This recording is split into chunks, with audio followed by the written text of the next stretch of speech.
I want to spend the first wee part of the program this morning talking about a decision out yesterday from the Supreme Court. Since we got rid of the Privy Council in Britain, the Supreme Court is the highest court in the land. I want to talk about what this case is, or may be, and how it has been represented in our mainstream media. The person who is taking this case is a guy called Mike Smith. Mike Smith is a Maori activist, or an activist. He says he's a climate activist now. He's of Ngāpuhi and Ngāti Kahungunu descent, or Ngāti Kahu, which means I think he's from up north.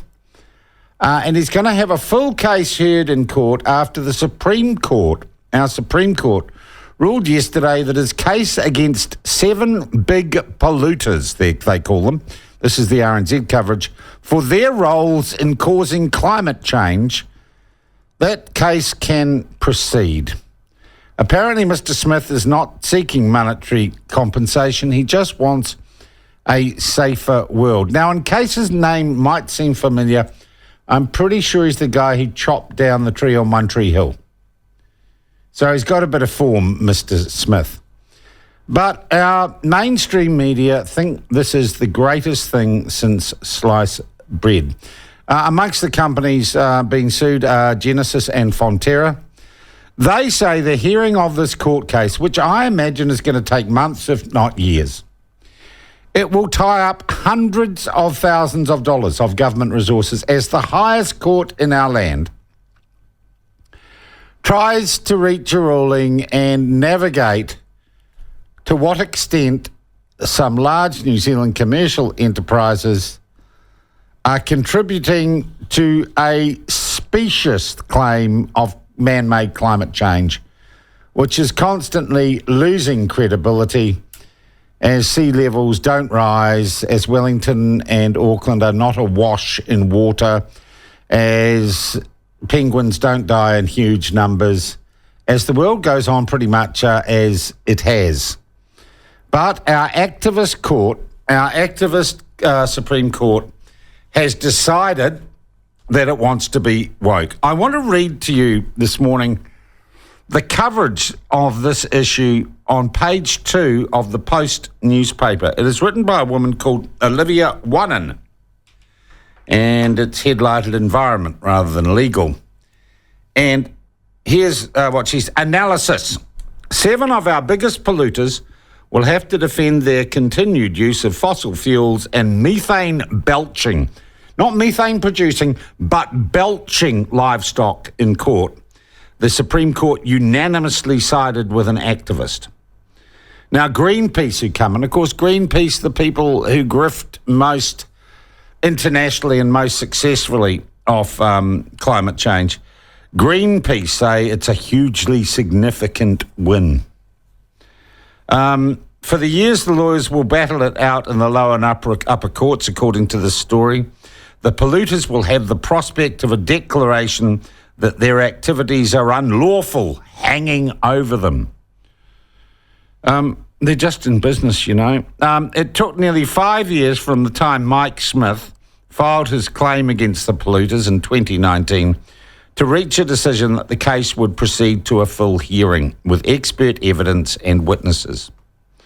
In that time, the defendants, coal miner BT Mining, oil importer Channel Infrastructure, farming company Dairy Holdings, dairy giant Fonterra, which burns coal to dry milk, energy company Genesis, which burns coal and gas to create electricity, New Zealand Steel, which also burns coal, and petrol and diesel retailer Zen Energy, all attempted to have the case struck out. The High Court partially agreed with the defendants. The Court of Appeal fully agreed, striking the case out in full. But the Supreme Court did the opposite, with the highest court in the land ruling to allow the case to proceed to trial and allowing Smith to make arguments on multiple grounds. At the full hearing, the Maori and climate rights campaigner will argue that by contributing to climate change, the 7 companies with some of the country's largest carbon footprints are in breach of 2 well-established common law principles, plus a novel duty, whatever that is.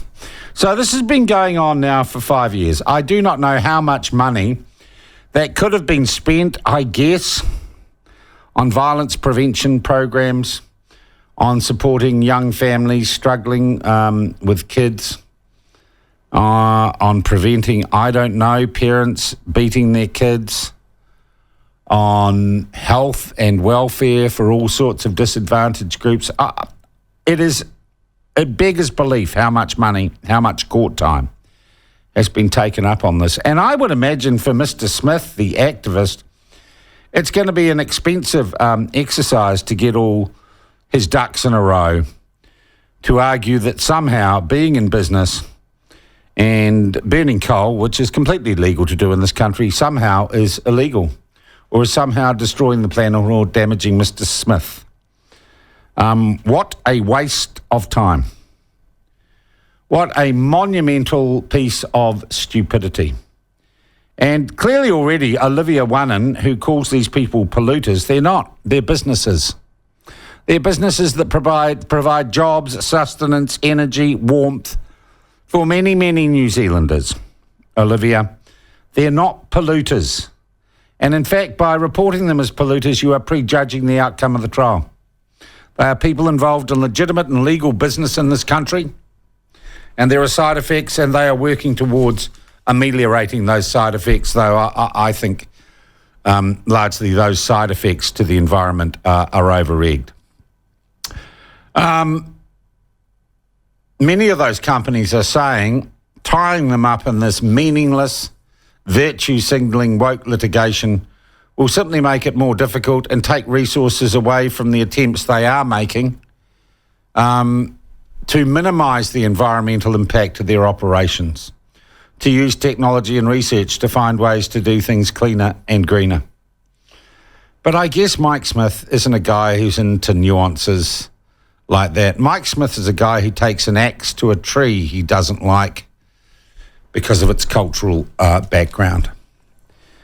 I don't know if the Supreme Court are a bunch of lefty woke virtue signallers, but it would seem to me that their decision to hear this case, which will of course dominate your media and be reported on breathlessly by newsroom and stuff and the environment reporters, it is just a waste of time. It will come to nothing. It will mean nothing in the end. And I think it is an absolute travesty that the highest court in our land couldn't see that and couldn't make a decision on hearing this case that would be good for all New Zealanders. I'd add it's a little bit like the genocide case South Africa took to the High Court. They claim victory in this genocide just because they're going to have their case heard. This is no victory for New Zealand. This is no victory for common sense. It is a defeat of pragmatism. It's a defeat of realism. And it's a defeat of New Zealand. Well done, Supreme Court.